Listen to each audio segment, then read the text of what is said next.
Welcome, everybody, to another episode of Keys to Home Buying. Today, we're going to be talking about how much money you should put down. Now, this was a suggestion by a listener on last week's episode. Thank you so much for the comment. As always, anybody that wants to hear different topics, leave a comment, Instagram, YouTube, email me, jmead@homebridge.com. Always looking for new ideas of topics to talk about based on what you guys want to know more about. So today is going to be down payments and a conversation around how much you should put down. Now, that's kind of a loaded question because there's no one straight answer outside of you should do the minimum down payment for whatever loan program you're using, right? So that's kind of the line in the sand. Example, you're a veteran and you're using VA financing to buy a primary residence. The minimum down payment is $0. So you should put at least $0 down, right? Beyond that, it really just comes down to what you're comfortable with, what's your risk tolerance, and what's your investment strategy outside of real estate. So I think getting a financial planner in on the conversation is a massive benefit. In fact, I'm going to have a financial planner on the show, my personal one, Nick Roop with Commonwealth. He's going to be on at some point over the next couple of weeks. We'll get him on here. And this is definitely a topic I want to talk to him about and get his take. And I think he's going to talk a lot about the two schools of thought on debt in general. So there's the Dave Ramsey school. For those who don't know him, super successful, wealthy guy, basically. And his mindset is pay off all debt before you even think about buying a house. And when you do, make sure you have 20% to put down and pay that puppy off as fast as you possibly can. He wants to live a debt-free lifestyle to accumulate wealth without having to pay anything down. The other school of thought is the exact opposite. It's borrow as much as possible because borrowing is cheap. Keep that money in your pocket and invest that money into other things that'll grow your money even more, have your money work for you. So, for example, what in that realm you want to look at, for example, the S&P has an average rate of return of 7% for the last, I don't know how many, 15 years or so, average annual return of 7%. Well, in 2020, when rates were like 3%, I was having a lot of those conversations with people. Okay, would you rather put your money towards a home with an interest rate with 3% or put that money into the S&P that has an average return of 7%? I'm no financial planner. That's just a general question to get your mind going. Talk to a financial planner and face value that straight example is pretty easy to lean towards the S&P, right? Now, obviously, there's risk tolerance involved because if you're not an investor, if you don't want to invest in the S&P, you don't believe that it's going to continue to rise, then don't do it, right? So again, it really comes back to personal preference. What are you comfortable with? What's your risk tolerance? But I do want to touch on minimum down payments per loan program because, again, that's the line in the sand of how much you absolutely should put down because you have to. So with VA, primary residence, 1 to 4 units, $0 down minimum. Excellent program. You have to be a veteran to qualify. Now, there is a benefit to putting more down if you have to pay the VA funding fee. So that's a fee that just kind of acts as a replacement for PMI almost. A lot of the times it's waived. So if you're disabled to a certain degree, or if you're a widow of a veteran, your funding fee is waived. Otherwise, you have to pay it. And that the percent of that funding fee is lessened if you put 10% down. So from that point of view, like, yeah, maybe it makes sense to put more of a down payment. If we look at other loan programs, we have USDA/RD. That's another no money down loan program. So again, you should put at least $0 down, as silly as that sounds. No real added benefit on that one for putting more money down. The PMI is constant, whether you do $0 or 20%, it's going to be there no matter what. And it doesn't change based on down payment. That works the same with FHA as well. Now, FHA's minimum up to 4 units is 3.5% down. Same thing, the PMI is a flat 0.85% factor if you're doing 3.5% down. If you do 5% or more, it's a 0.8% factor. So very, very, very small benefit to doing 5% or more on FHA. Otherwise, it's just the lower monthly payment.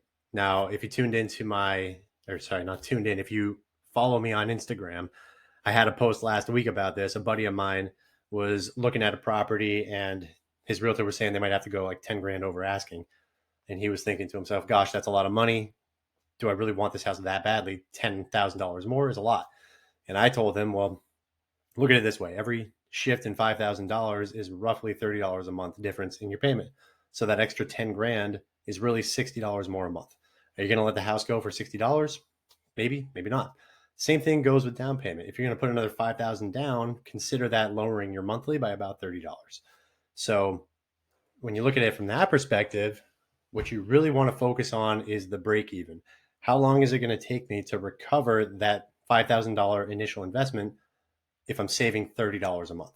So if you do the math, you do 5,000 divided by 30, it's 167. Divide that by 12, right? Because the 167 is the number of payments. So it's going to be 167 payments, saving $30 a month. Divided by 12 to get however many years, it's about 14 years it would take you to recover the $5,000 investment if it caused you to save $30 a month. So to me, that's a no-brainer of no way I'm going to put 5,000 more down just to save $30 a month. I'd rather keep that money in my pocket. Where that might make sense is somebody who maybe they bought in 2020 and their rate was 2.5%, and they know it's going to be their forever home, and they hate the refinancing process. So they never want to talk to me again or anyone like me. So they're like, you know what? I'm just going to put a bunch down, call it good, and pay this off for the full 30-year term, move on with my life. For them, sure, another 5 grand probably makes sense. They're going to be there for 14 years. They're going to see that recovery break even window. Great. They're likely not going to refinance because their rate is so low. Amazing. That's a pretty rare situation, even with people who have that interest rate and it's going to be their forever home. A lot of the times they do want to refinance either to eliminate PMI or get some cash out of the property. If they accumulate a ton of equity and they want to make some improvements and a home equity line isn't going to work, we can do a cash out refinance to pull some of that equity. And in that case, like, okay, there goes the break even because we're refinancing within the 14-year window. So you want to look ahead. You want to talk to your financial planner or your spouse or yourself about where you're at financially and what kind of investments you want to start looking into outside of real estate to really determine what your down payment should be. The last program we'll talk about is conventional. This one is kind of all over the map with the minimums. So primary residence, 1 unit, your minimum is going to be either 3% or 5% down. 3% is reserved for situations where there's at least one borrower who's a first-time home buyer, and anyone whose qualifying income is below 80% of the area median income. If you fall into one of those buckets, you can do 3% down. Otherwise, your minimum is going to be 5. If you're buying a 2-unit primary, it's going to be a 15% down minimum. If you're buying a 3 to 4 unit primary with Freddie Mac conventional, it's going to be 20% down. With Fannie Mae, it's 25%. Most of the time we're able to do Freddie, so 20% with 3 to 4 units primary residence. If you're buying a second home, has to be a 1 unit, that one's going to be 10% down minimum. If you're buying an investment property, so you're buying something that you're not going to live in and your intention is to rent it out full time, if it's a 1 unit, minimum is 15%. If it's 2 to 4 units, minimum is 25%. So with conventional, the how much should I put down conversation gets a lot heavier because it depends on what you're looking to buy and how you're going to use the property. Now, I'm just trying to think. Those are the big ones. If we're looking at jumbo loans, so a jumbo loan is anytime the loan limit exceeds the conforming loan limit. Conforming loan limit for 2023 is $726,200. So if you're going to borrow more than that, then it's no longer a conventional loan. Fannie and Freddie will not be the investors on the product. Instead, it's going to be a big bank like Wells Fargo or Chase, somebody like that. And in those cases, the programs are different from bank to bank. Most of the time, they want at least 10% down. A lot of them want 20. The rates are all over the map. They do have some extra rules involved. So jumbo is kind of a whole other world. The down payment conversation becomes a little bit different. And there are ways in avoiding jumbo loans where you do what's called a first and second, where you get a first mortgage up to the conforming loan limit, and then you get a second mortgage that's a home equity line of credit on the new house, and it covers the gap to the point where you're just doing a 10% down payment. That's possible too. That one's a little more complicated, but sometimes is a lot more beneficial. So really, if you're looking in the jumbo territory, definitely give me a call and we'll talk through all options. That down payment conversation is a little bit different from the standard first-time home buyer 3% down conversation. So to bring it back again full circle, how much should you put down? Talk to a financial planner, talk to yourself, look at your budget, talk to your spouse, come up with a plan of, okay, how much do I have right now? How much can I comfortably spend right now? What's my monthly budget? You definitely want to make sure you know how much you can spend now and what your monthly budget is, and set caps on each of them. So now if you can find a home that doesn't exceed your cash to close cap and it doesn't exceed your monthly budget cap, you're golden. Go get that house, right? If you love it too, bonus. A lot of people look at purchases as an investment at first. So like that first home is kind of a stepping stone to your next home, right? Most people aren't going to find their dream home the first shot, right? So they're going to buy it, gain some equity, be comfortable payment wise in the home. And after 2 to 5 years, sell it, earn a profit, use that money to buy the house that they really want or build a house, something like that. That down payment conversation, again, is a lot different than the first time home buyer down payment conversation, because now you have a lot more. You could potentially go up to 20 to 30% down. If you have 20 and you have a lot extra on top of that, great. The huge benefit to doing 20% down with conventional is you eliminate PMI. So PMI is private mortgage insurance. It's a necessary evil. The borrower is required to pay it. It covers the lender in case you stop paying. So you go to collections, the insurance company reimburses the lender, everyone walks away. But you as the borrower paying that, it's hurtful. That's just money out the window. That doesn't benefit you in any way, but it's required. So if you're talking to your parents or your grandparents and they're saying you got to have 20% to put down, they're coming from kind of two mindsets. One is they don't want to pay that PMI because it's just cost. The second is back in their time, interest rates could have been 15, sometimes closer to 20%. So yeah, it was expensive to borrow back then. It made a lot of sense to put a huge down payment so that you're repaying a very small amount at 15% versus this huge number. In today's world, back in the last few years, it's been 2 to 3%. Today, it's closer to 7%. A lot of people are looking at 7% saying, oh man, rates are super high right now.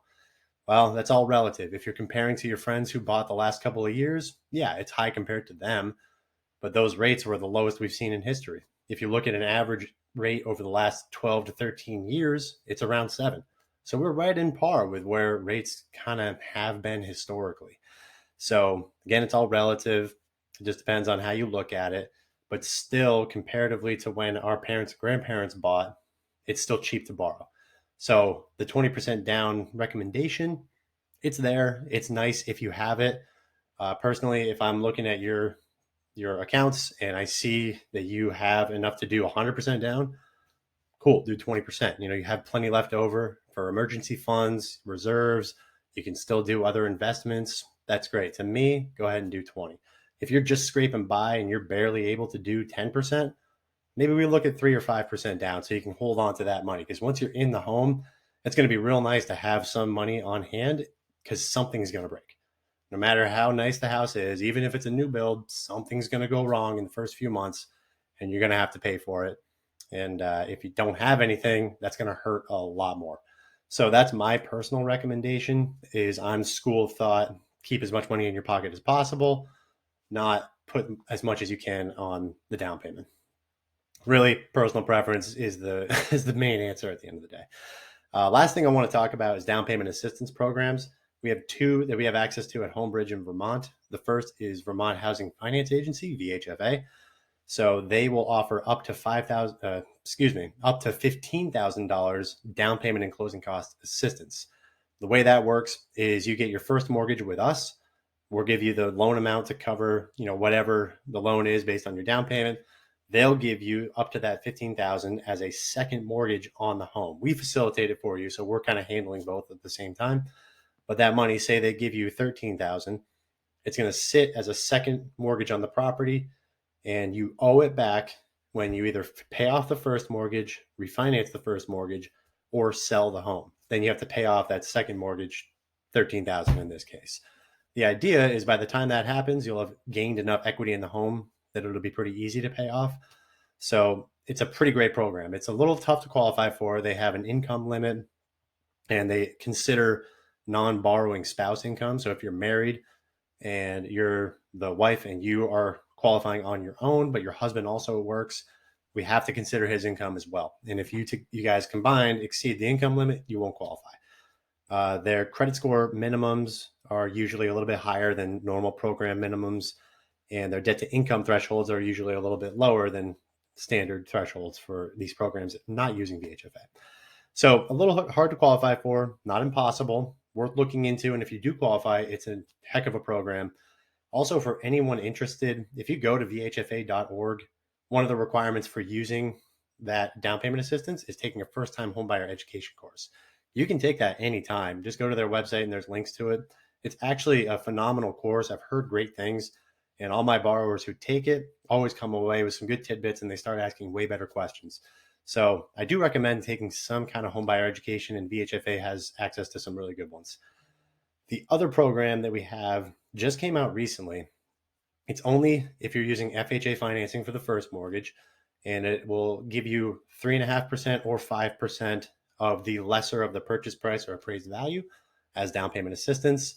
There's two versions. One is a 5-year forgivable. The other is a 10-year fully amortized repayment. The big difference between the two is the 5-year forgivable. You can't have any late payments in the 5 years, and you have to be there for the entire 5 years. You have to live there as your primary residence. So if you move in and 2 years later you move to a new house, it's no longer forgiven and you have to pay it back. With the 10-year, it's just standard occupancy rules with FHA, which your intention is you're going to live there as your primary for at least 1 year. So with the 10-year repayment option, you can move out in a year and everything's fine. You just repay it over a 10-year term. So I don't know all the ins and outs of that one quite yet. It is pretty new. I just took a glance at it before this recording just to get a rough idea of how it works. But if you're interested in either of those, reach out. I'd be happy to help. And yeah, that kind of wraps up the down payment conversation of how much you should put down. Again, at the end of the day, mostly comes down to personal preference and what's your risk tolerance. I recommend reaching out to a financial planner, get them involved in the conversation. They'll look at your whole financial portfolio and investment strategy and come up with a recommendation that's suited to you. So I hope you all learned something today. If you have any topics you want me to talk about on a future episode, drop a comment, share this with your friends, email me at jmead@homebridge.com with recommendations. And if you're a pro in the industry and you want to be interviewed, I'd love to have you reach out. And that's all I got for you. Have a great day. Bye-bye.